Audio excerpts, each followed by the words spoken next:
La palabra con nosotras, con nosotros. Una reflexión de la palabra cotidiana en diálogo con el acontecer de la comunidad universitaria.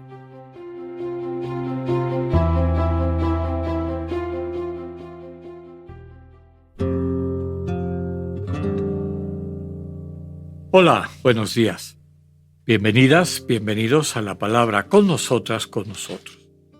Hoy jueves 9 de noviembre, la liturgia nos lleva a una celebración importante en nuestra iglesia, sobre todo alrededor del ministerio petrino, es decir, del liderazgo que el Papa en turno, en este caso el Papa Francisco, tiene como responsabilidad frente a la iglesia. Y esa fiesta es la dedicación de la Basílica de San Juan de Letrán, o de San Juan, literalmente, el nombre original, San Juan a un lado. Eso quiere decir de Letrán. De un lado, ¿por qué? Porque la basílica se construyó a un lado de las murallas de Roma. Y desde entonces se le dio ese nombre. Esa basílica tiene importancia porque es la sede del Papa como obispo de la ciudad de Roma. Así como San Pedro celebra y es la sede de su servicio como Papa, como primero entre pares de todos los obispos del mundo, la sede de San Juan de Letrán reconoce su papel de pastor de esa iglesia particular, de la iglesia de Roma.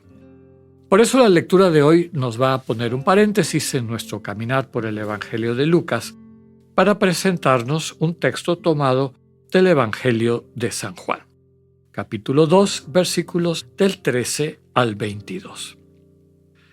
Cuando se acercaba la Pascua de los judíos, Jesús llegó a Jerusalén y encontró en el templo a los vendedores de bueyes, ovejas y palomas, y a los cambistas con sus mesas. Entonces hizo un látigo de cordeles y los echó del templo, con todo y sus ovejas y bueyes. A los cambistas les volcó las mesas y les tiró al suelo las monedas. Y a los que vendían palomas les dijo: «Quiten todo de aquí y no conviertan en un mercado la casa de mi Padre». En ese momento sus discípulos se acordaron de lo que estaba escrito: «El celo de tu casa me devora».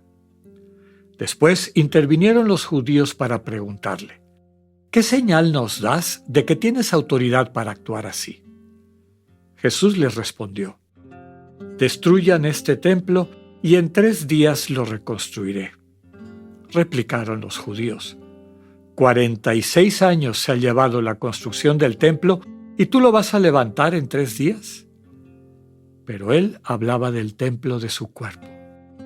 Por eso cuando resucitó Jesús de entre los muertos, se acordaron sus discípulos de que había dicho aquello y creyeron en la Escritura y en las palabras que Jesús había dicho. Palabra del Señor. Pues podemos entender que da con suficiente claridad el por qué se nos propone esta lectura, ¿no?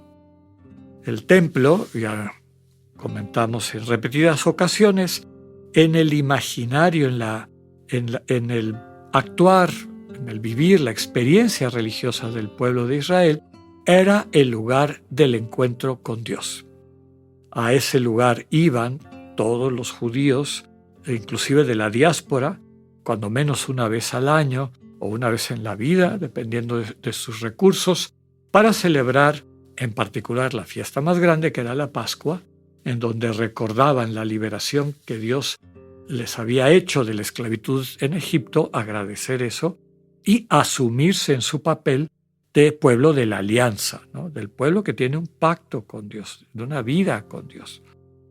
Ya hemos dicho en otras ocasiones también que esa alianza, ese pacto, esa Torá, la ley, entendida como el orden, la armonía que Dios le sugería a su pueblo para que mantuvieran un nivel aceptable de armonía, de convivencia entre ellos y ellas, etc., muchas veces a lo largo del tiempo se fue desvirtuando. Y, por ejemplo, quienes estaban con la responsabilidad de pastorear, de cuidar al pueblo, de llevarlo por el buen camino, el camino de la construcción de esta comunidad solidaria. Recordemos algunas de las prácticas muy lindas, como el año jubilar, ¿no? Después de cada 50 años, 7 veces 7 años más uno más. En ese año jubilar, todas las cosas regresaban a las personas que las habían dado en prenda o habían vendido, etc.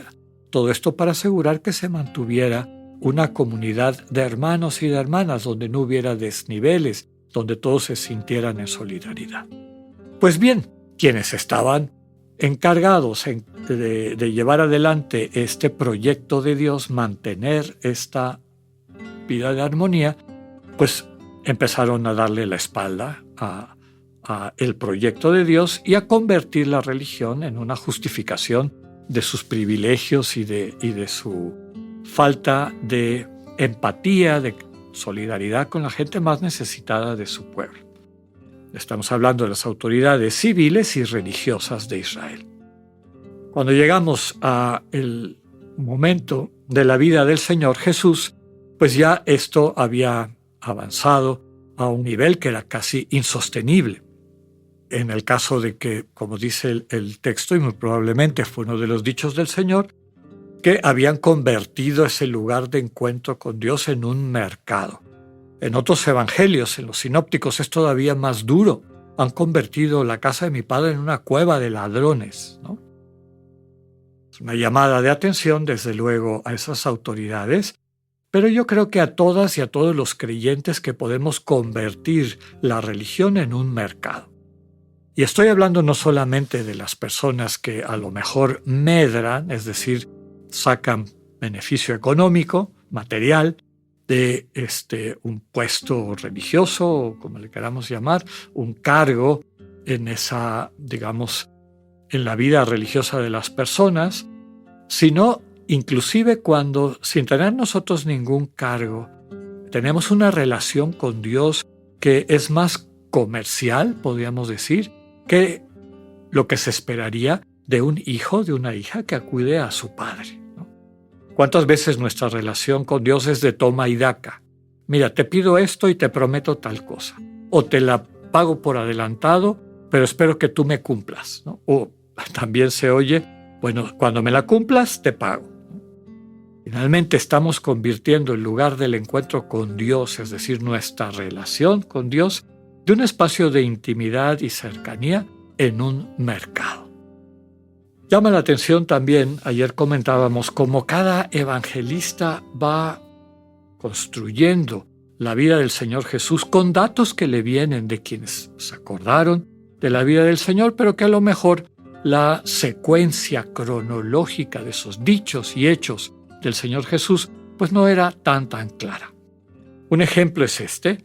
En el Evangelio de Juan, la llamada así purificación del templo aparece al inicio del Evangelio, es capítulo 2.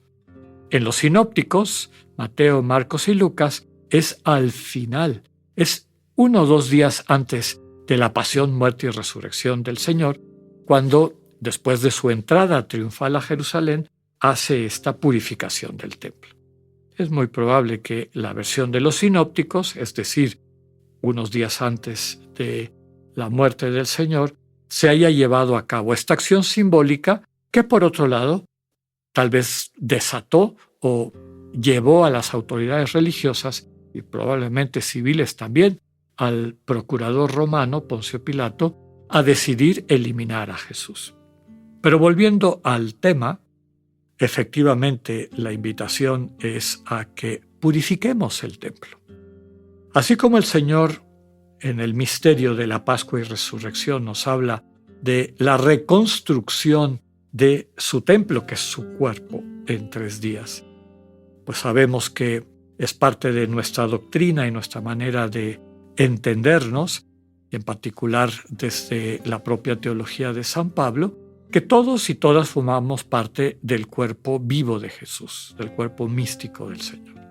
Si nosotros le dejamos actuar, Él reconstruirá ese templo, que somos su iglesia, que somos cada una y cada uno de nosotros.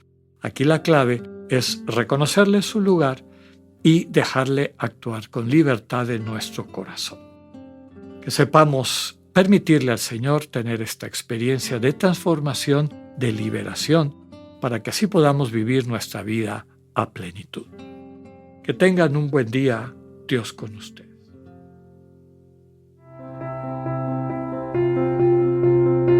Acabamos de escuchar el mensaje del Padre Alexander Satirka. Escúchalo de lunes a viernes a las 8:45 de la mañana por radioiberoleon.com, a través de nuestra app gratuita para iOS y Android o por Spotify. Esta es una producción de Radio Ibero León en colaboración con el ITESO, Universidad Jesuita de Guadalajara.